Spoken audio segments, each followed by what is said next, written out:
You should be able to. 25th of October, Rabbi Furst, Pierke Avos. Fine, thank you, Lou. As Lou mentioned, this is Rabbi Shlomo Furst here. Yeshiva Samanavshi here in Shlaim Kirov Zoom. We're learning currently Tshuva for Rav Moshe Feinstein Zechron Baruch on his advice and opinions on entertaining the ideas of going into high-profile careers rather than staying in yeshiva. So that brings us to, I believe, paragraph 10. But I just want to review the last statement that was made. Rav Moshe quoted the statement from Rabbi Norai, which is in the last Mishnah in Kedushin. So he says there, if you look at the last line in paragraph number 9, I will forsake all professions in the world, and I will only teach my son Torah. Okay, so that's a pretty strong statement, and Rav Moshe is going to be dealing with that. And that brings us to the beginning of paragraph 10. We have any volunteers to read? Mary, would you like to read? Or Lou, would you like to read? Whoever's interested, please. I'll do it. Okay, thank you. Vafilu lahach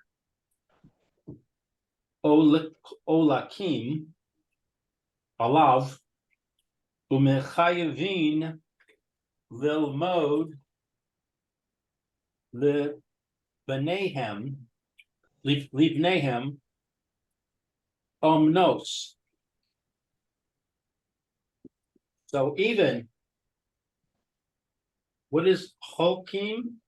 Those who are choylek, those who are disagree.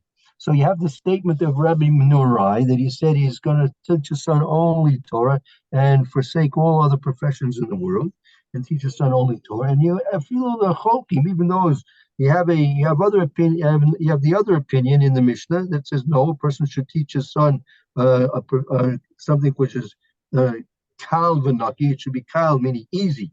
It should be easy, not only easy to do, but it should be easy to attain. I mean, you don't have to invest 10 years of your life and who knows how many hundreds of thousands of dollars of debts to achieve a career, right? Even those who say that you can choose a naki, a clean profession, I mean, it's clean from averas, sins, and kal, it's easy to attain and to perform. Those who are arguing on Rabbi Nurai, so that's what the Rav Moshe is dealing with now. Okay, so even those who disagree with him and who obligate one to teach his son, notes is what, a livelihood? Profession. Umnus is really like a profession. But I mean, it means livelihood. Like, must be some type of craft. It could be a craft, could be a trade, could be a business, could be some kind of profession, right? Right. There are a lot of different, like Rav Moshe mentioned in paragraph number 9, that if you see the third line up from the bottom, toward the end of the third line from the bottom in paragraph 9, you see Shaharbe Parnassus Yesh L'Kadosh Baruch Hu Ba'olam Shabar. There are many different types of ways of having a Kadosh Baruch Hu give people their livelihood that in the world he created. Kadosh Baruch Hu created many, many different ways of earning a livelihood in this world.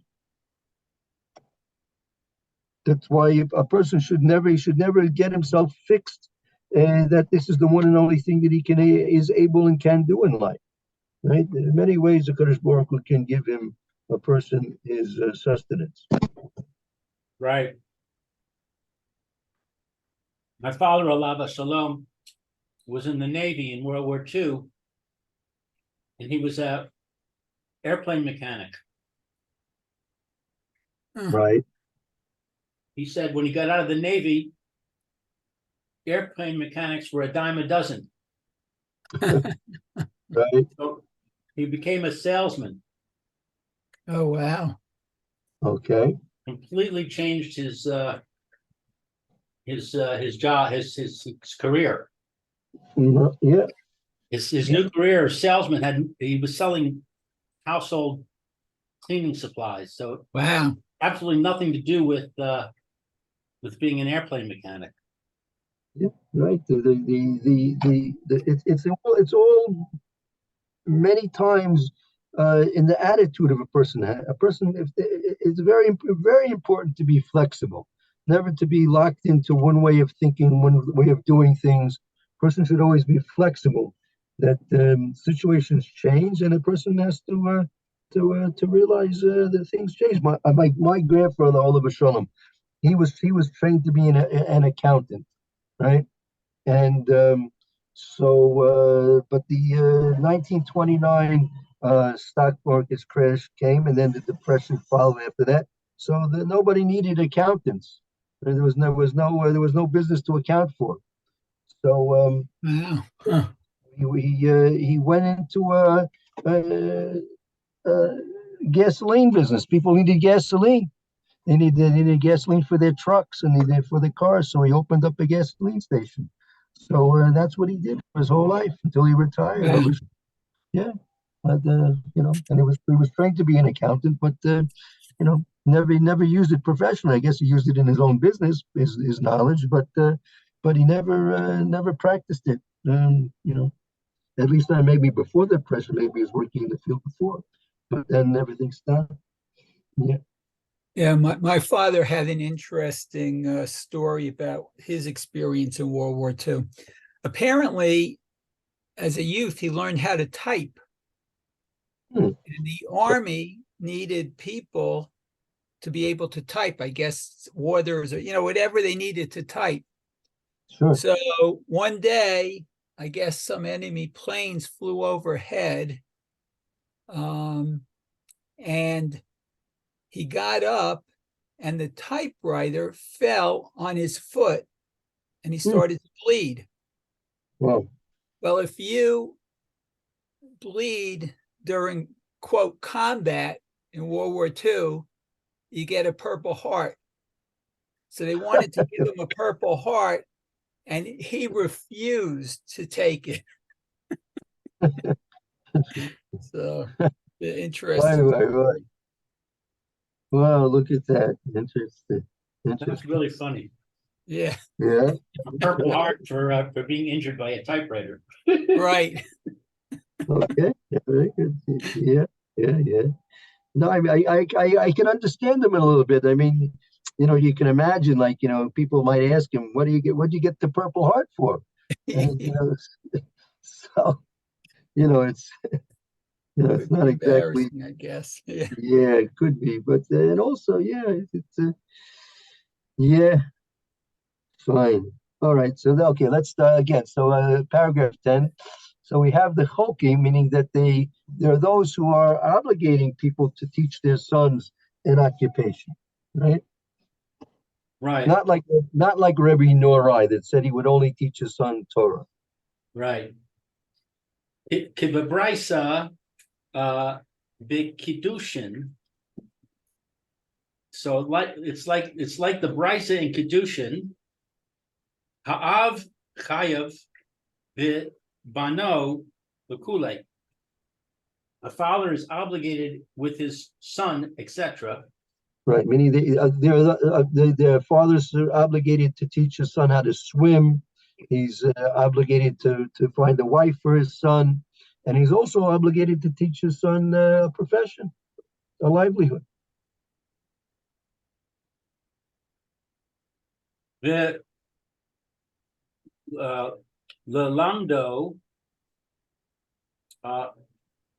omnos. Umnus. He's obligated to teach his son a livelihood. A livelihood, a trade. Right. Rabbi Yehuda Omer, Kol She'eno Milamed Es Bano Omnos Milamdu Listos.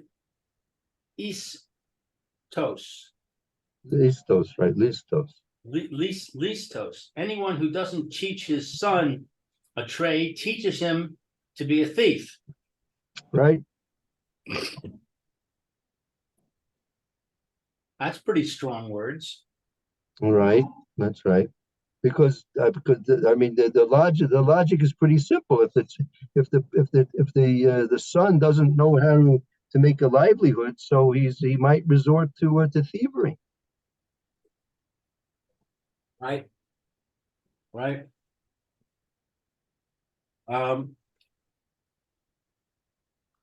Ubi Kedushin, Sham, Drash, Bar, Kapra, Leolam, Yilmad, Adam, Es Beno, Omnos, Niki, Vikala, etc. And in Kedushin, also there, Drash, there is a an explanation made by Bar Kafra. Is that a person? Yes, that's right. In actuality, teaching a man, teaching by a man of his son a trade. What is Naki? Naki means it's clean. It says we'll see it's clean from sin. Oh, clean, the kala, and easy, etc. So really, a person is obligated to do that, to teach his son a clean and easy profession, not to be a doctor. Right. That's neither clean nor easy. Okay. Machta. That's mechet the Talmud. Mechet Talmud. The Talmusa, from sinning of a scholar. I'm not sure this. I'm sorry. I don't know what this word is. The Talmusa. It's an Aramaic word that the Gemara uses. Mechet the Talmusa. I could maybe take a look. That's in One second. Let me see.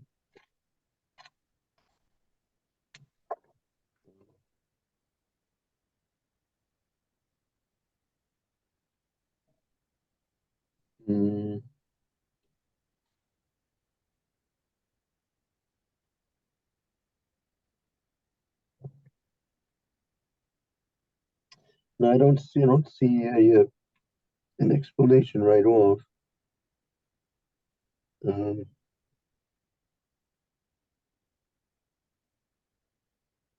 Okay. So okay, anyway, he's obligated to teach his son. And I guess otherwise he'll sin. Uve Kedushin, and also in Kedushin, in the Brisa, who das Rebbe Meir. This is the opinion of Rebbe Meir. Ein mechayvin lilamed lahem omnos shalafi de dasam yochal lehis asher mizeh. You're not obligated to teach them a trade that that requires knowledge more. I'm sorry, that he's able. Lehis asher mizeh. What's lehis asher? He can profit from this. So he's not obligated to teach him something he can profit from. Well, so we just finished these parenthetical statements. So really, I think we have to go back to the original statement, right? Right? Leave the parentheses out. It says you have to go to the first line.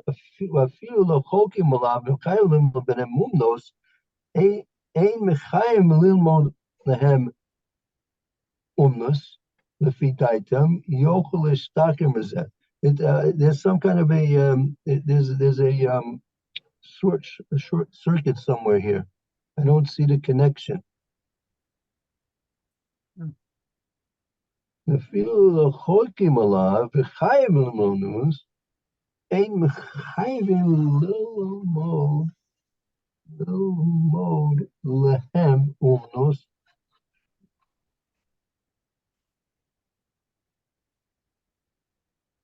I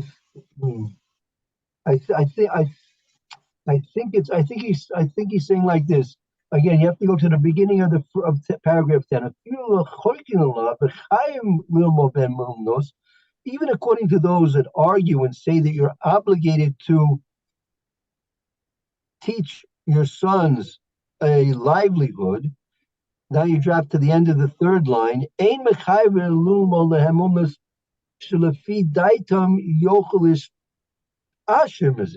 You're not obligated to teach a livelihood that, according to your estimation, you'll be able to get rich from it. You don't have to teach your sons a profession which you think you can get rich by. You have to teach them a livelihood, right? But you don't have to teach your son a livelihood which you think that you can get rich by. As opposed to where you can just make enough money to live nicely. Right, you have to teach them a livelihood. So you want to teach them to be a carpenter, fine. You wanted to teach them to be an accountant, fine. Right, you want to teach them to be a salesman, fine. You know, you can get an online course in real estate and get a license to sell real estate in New York State, and that's so now he has a livelihood, right? He's got a livelihood. Is he going to get rich? So you don't know if he's going to get rich, right? You don't know, real estate agents, do they make 20,000 a year, 100,000 a year, $1 million a year? Depends what kind of real estate they're involved, how many deals they do, and all it depends on the siyata d'shmaya. There's how Hashem gives them. Does he give them the deals? He doesn't get the deals, right? But you don't have to teach them a profession which is a high-paying profession, which you're going to have to invest years and years of effort to get degrees to practice that profession, and you're going to have to develop a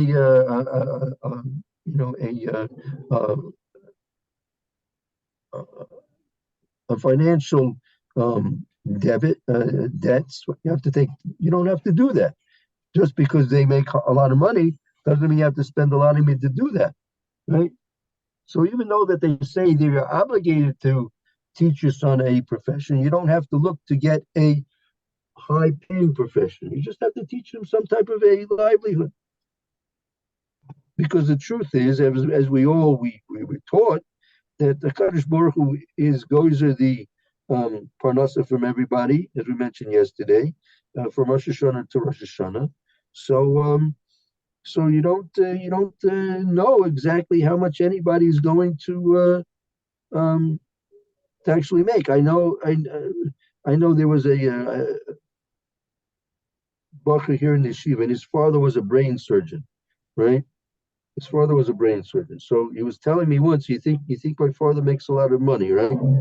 He makes a $500,000 on an operation, right? You think he makes a lot of money. So she's told me, first of all, you have to realize half of his income is spent on insurance for various different things. Half of his income, half of his father's income he spends on insurance, right? Wow. And then there are a lot of other things he has to pay for. So in the end, he said his father doesn't really make that much more than most people, right? But by the time he told me, by the time he get done with the taxes and the insurance, he's not making that much more than other people. So that's what he's saying here. He says, even according to those who argue and say you are in fact obligated to teach your son a profession, you're not obligated to find him a profession that he's going to, according to your opinion, he's going to get rich in. Because as we said, how much a person is going to get is up to Kadosh Baruch Hu. And this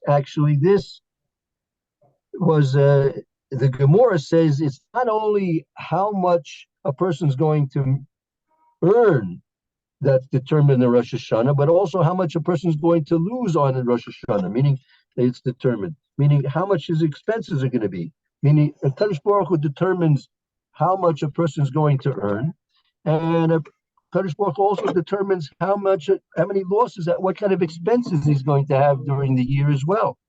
So Scheinberg, Zechrono Bracha, had for many years a difficulty with this Gemara. He never understood why do you have to have two separate decrees: one, how much a person is going to earn, and one another, how much a person is going to expend.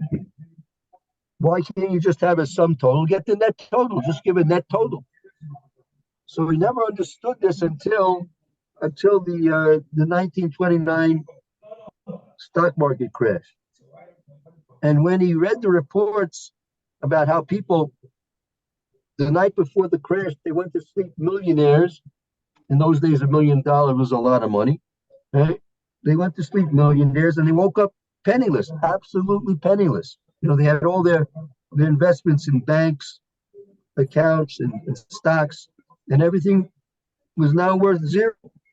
And they simply, and it's known, you can look up the report, they were jumping out of the windows. They just couldn't be with themselves anymore. They were actually committing suicide. So from this, the Rosh Yeshivas understood why we need to have two different decrees, how much a person is going to earn and how much a person is going to lose.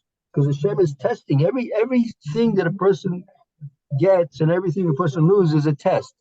He made so much income. So how is he going to use the money? If he loses a certain amount of money, how is he going to take the loss? Right? What's he going to do? How is he going to react to his loss? So therefore, it's important to have two separate, different decrees. One, how much a person is going to earn, and secondly, how much a person is going to suffer in losses. So, and you never know. As I know somebody, he was a Rosh Kolol in South Africa, in Johannesburg, for many years. He was a Rosh Kolol in Johannesburg for many years. So one of the people he knew the davened in the same meeting with him was a successful businessman. He had various different outlet stores, right? So this businessman who was fairly successful businessman, he said to this Rosh Kolol, says, something, I have more trust in Hashem than you do. I have more betachon in Hashem than you do. You're the Rosh Kolol, but I'm the businessman, and I have more trust in the Kadosh Baruch Hu than you do. He says, why? How is it? So I'll tell you how my day starts off. Right? After I finish davening, go home, have some breakfast. Maybe he learned a little bit too. Then he goes to his office. First thing he does, he starts calling all the various different outlets.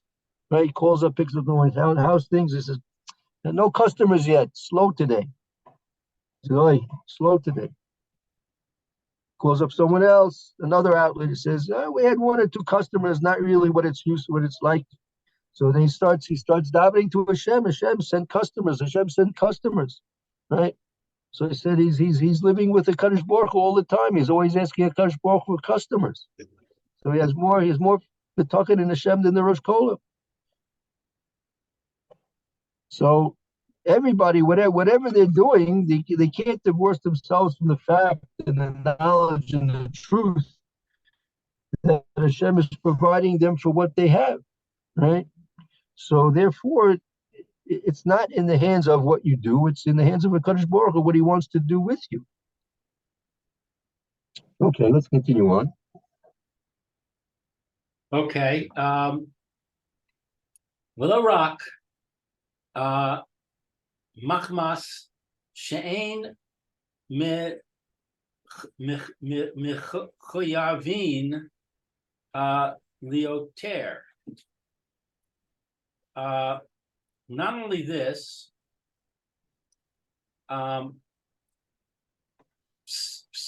since or because of that he's not obligated for more. Right, meaning your obligation is to teach your livelihood, but you're not obligated to do more than that. You're not obligated to guarantee that he's going to be in a profession that's going to be a high-paying profession. That you're not obligated to. Dal Zeh Yomru Ha Avos She Mitzad Ahavasam Le Ha Banim Rotzim Lilamdam Nos Shigam Maas Ras.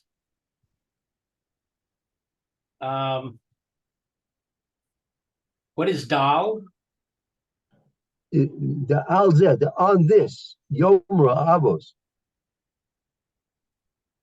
On this, the Avos say, from the perspective of love. I'm sorry, ahavasam of love, the havanim, the love of your fellow. No, their love for their children. Havanim, children. Rotzim lulamed omnos. They want to teach them a trade that is also Maas Ras. What's Maas Ras? Shagab, that they to become rich from. Maas Ras, to become rich from. Because they love their children, they want to teach them something where they can become rich. Right. So the fathers, meaning the parents, use the excuse because of their love for their children. They use that as an excuse to say that's why they want the children to go into a high-paying profession where they become rich. But they don't realize that they're sacrificing. If they really love their children, right, they would be interested in their olam haba, and their olam haba is dependent on Torah and Maisim Tovim. And if they're going to pursue a rich paying profession, they're going to have to put a lot of extra time and unnecessary time that they could have been doing a lot of learning and doing a lot of mitzvahs. Ulekain Masik Rambam. What's Reish Mem? So that's the Rebbe Meir. Lekain Masik Rebbe Meir. So Rebbe Meir agrees with this. Well, no, Masik that he emphasizes. He emphasizes this. Meaning, this is a counterclaim. This is a counterclaim to the supposed concern that parents have because of their love for their children, that they want them to specifically learn a high-paying profession. So for that, Rabbi Meir interjects. He emphasizes the Brisa, the Kedushin, Sham, in a Brisa in Kedushin, the same place that we've quoted before, Le'olam Yilmad Adam Livno Omenos Naki Vikala Kash Rachamim Lemi She'Haosher V'Hanichsim Shalo. In the Brisa, in Kedushin, it says that it's a good thing to teach that a person should teach his son a trade that's clean and easy, and request from Hashem, the one that is wealthy, the one who gives wealth, meaning the one who gives wealth to give him wealth, which is clean and easy, and also teach him to ask for mercy from me, meaning a Kadosh Baruch Hu, from the one who gives wealth, and all menachasim and all material existence belongs to him. So he should teach his son not only to do a trade, but also to ask Hashem to make him wealthy. Well, he should teach his son a trade which is clean from sin, the key, and kal, easy to achieve and to perform. And he also should teach him that he should ask rachamim from a Kadosh Baruch Hu, because he's the one who makes a person rich, and he's the one, Hashem is the one who all material existence belongs to.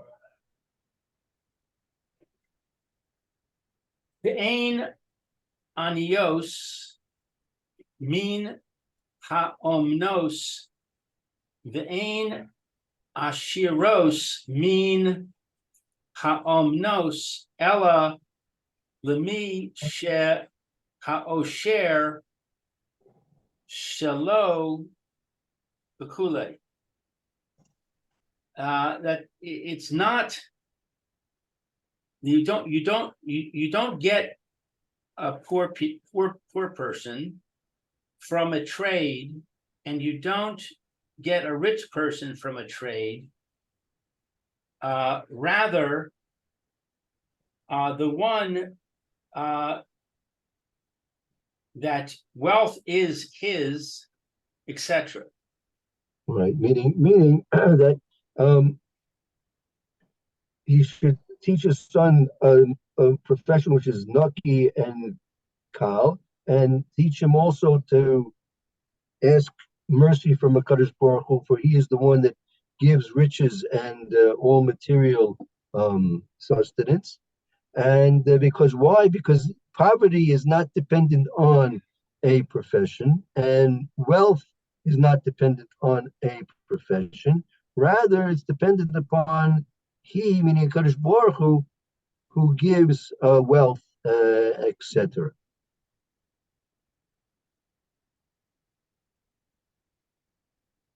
Yeah, machshava zu hu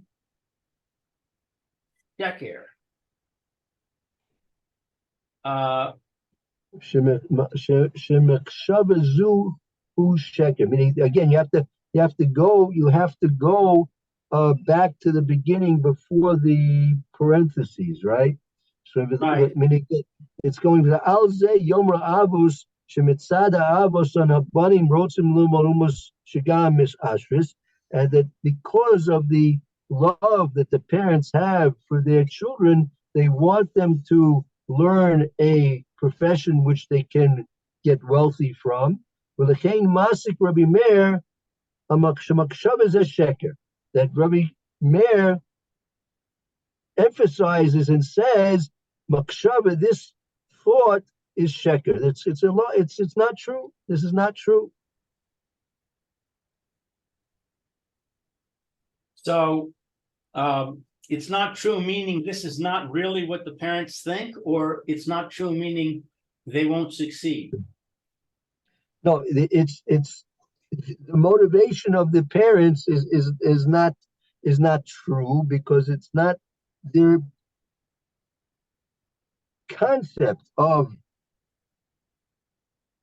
learning a high-paying profession will give wealth. That's not true.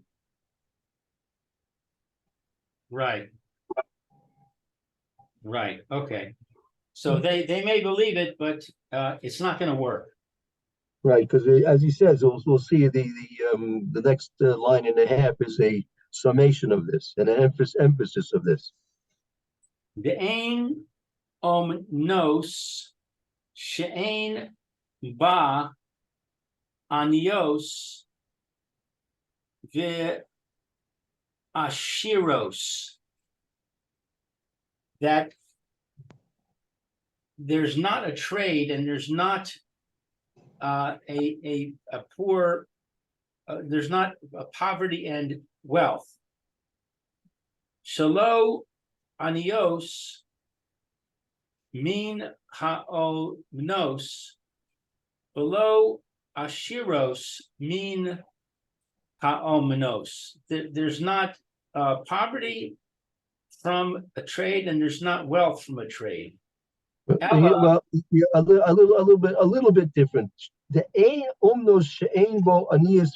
there's no profession that doesn't have people who are poor and rich. Meaning, you'll make a survey of doctors, you make a survey of lawyers, right, or whatever, engineers. So you'll make a survey, and they all these professions have people which are wealthy, and they also have people which are not wealthy. I remember a talmid of mine was getting married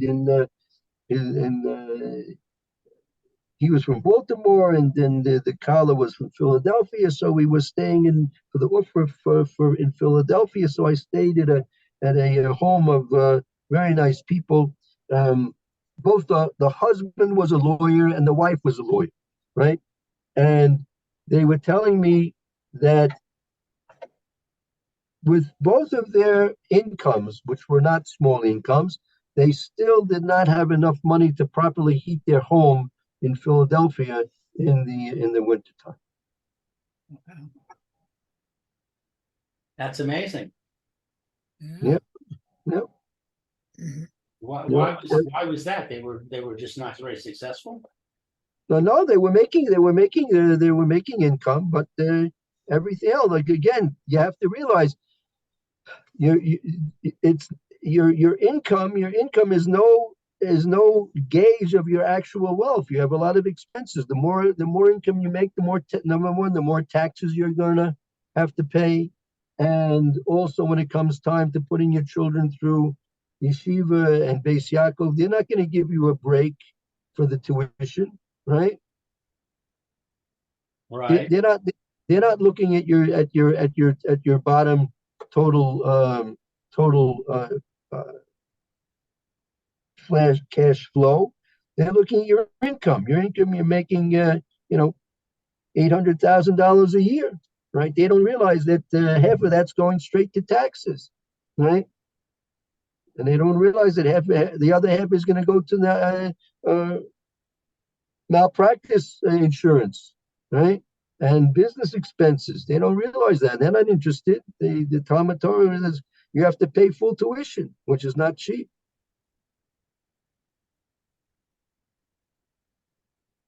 Still, So it's hard to believe that two lawyers can't pay the heating bill. yeah, no, they also had a big there was a 3-story house too, and they these big colonial houses, in the wintertime you have to, the central heating, you got to heat the whole place.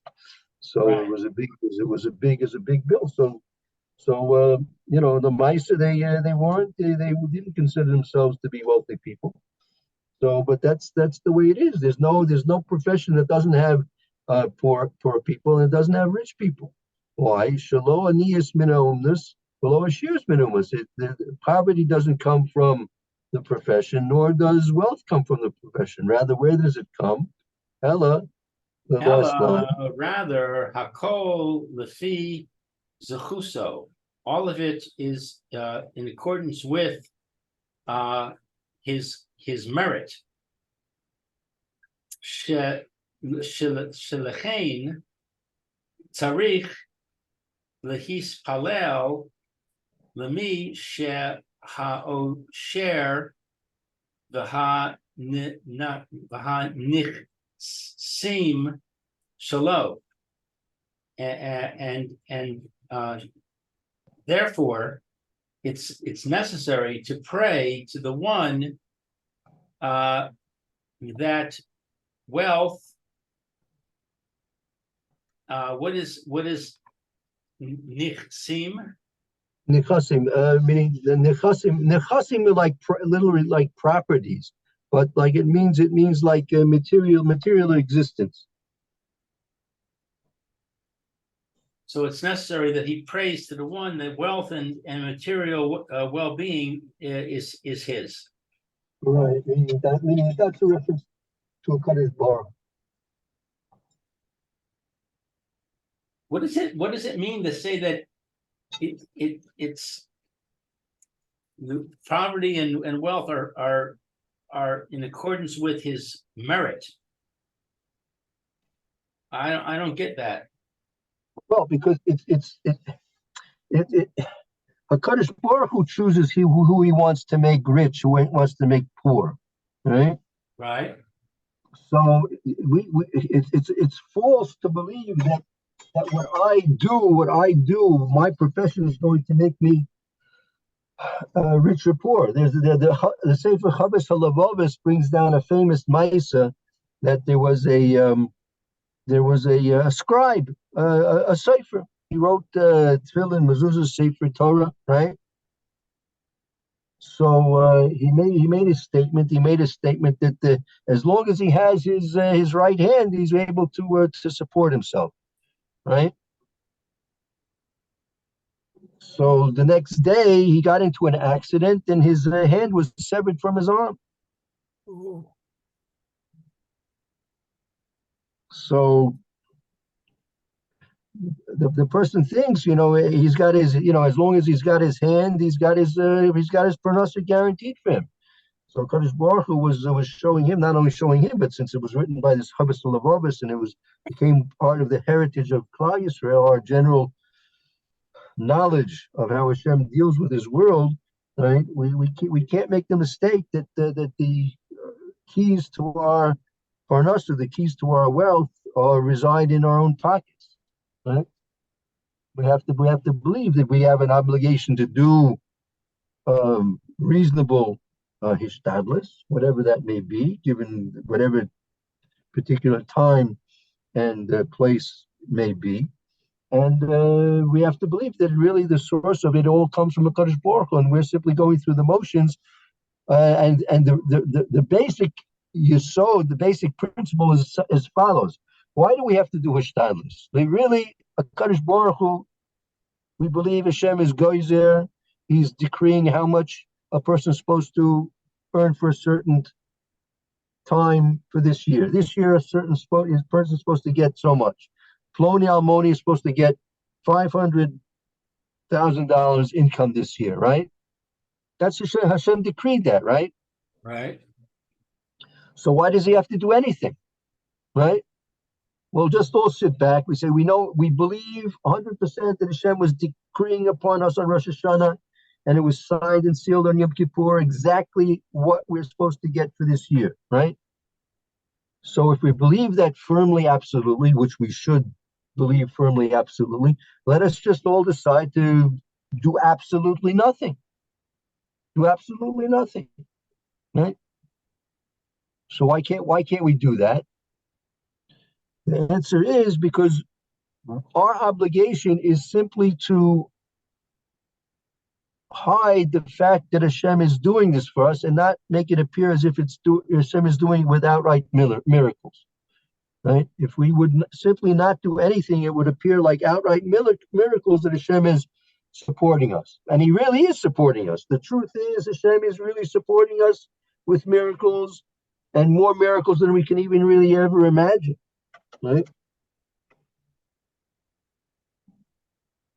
And our job is simply to do the minimal amount of effort and endeavors that will simply provide a smokescreen to make it seem as if it's going through we are doing the actions and the behaviors that allow us to make whatever income we're making. And therefore, it's not going to look like a miracle. And people will say, okay, Hashem lets His world run, so to speak, on automatic, according to the laws of nature. And one of the laws of nature is if you want to eat bread, so you're going to have to plant wheat. And before you plant wheat, you're going to have to plow. And after you plant, you're going to have to weed and tend to the field, and you have to water it and all these things. And you're going to have to harvest it, and then you have to grind it. You're going to have to bake it. You have to knead it. You have to bake it, right? And then you finally get yourself bread, right? But but when we make the bracha, we're really saying what the truth is. What bracha do we say? We are motzi lechem min haaretz, that Hashem brings bread forth from the earth. Now, is that true? Is bread coming out from the earth? No. No. There's a lot of work that has to be done to get bread, right? But that's simply the Kadosh Baruch Hu's ways of hiding the miracle. Now, apples come from trees, right? Apples come from trees. You got an apple, you have an apple tree, and apples, they come, right? They come seasonally. Every season, the apples come there on schedule if it's a good, healthy tree. But again, you have to tend to a tree also. If you've ever had trees, like even fruit trees, you have to tend to them in a certain way, right? You have to make sure you prune them properly, have to be watered properly, fertilized properly. If you let it go, like it might go, might do pretty good for a year or two, but after 2, 3, 4 years of negligence, it's not going to produce the fruits that it used to. So really, when What does that have to do with merit? Because that what you're actually going to get is dependent on your merit. That's why Rosh Hashanah and Yom Kippur are so important, because that's where the merits take place. Hashem is judging us. Wasn't He judging us on Rosh Hashanah and Yom Kippur? He's judging us based on our merits. So if I spend a lot of time helping little old ladies across the street, I'm going to get more parnasa. Yeah, theoretically that's true. There might be a lot of other, Kadosh Baruch Hu takes a lot of different things into consideration, right? But it's true. Theoretically, the more merits you have, the more parnasa you're supposed to have. Everything else being equal. But I don't get that. I mean, you're not supposed to get your reward in this world. And Hashem is giving us what we need. What we need doesn't have anything to do with how many little ladies we take across the street. Yeah, no, because that's why he mentions merits. He didn't mention anything about rewards, right? You're making an equivocation between rewards and merits. Merits are different than rewards, right? That there's a difference in the person's merits, meaning his credits, whatever credits he has, right? So those things are the key to his parnasa. Like they would say, a person it's a known segula. The person davens and says Birkas Hamazon with kavana, it's a segula to get his parnasa. Why is that? Because Hashem sees that you're putting in your efforts and thanking Him for the bread you got, right? So therefore, right, that's a very good reason why Hashem should give you more bread. Really? Yeah. I have a completely different view of that. Mm-hmm. Okay. My What view is that if you when you bench, one of the things that you say is, you've given me the ability to have a parnasa with honor. And so what you're doing is you're inculcating in yourself an appreciation of what you're getting. The fact that really I don't deserve the salary that I get.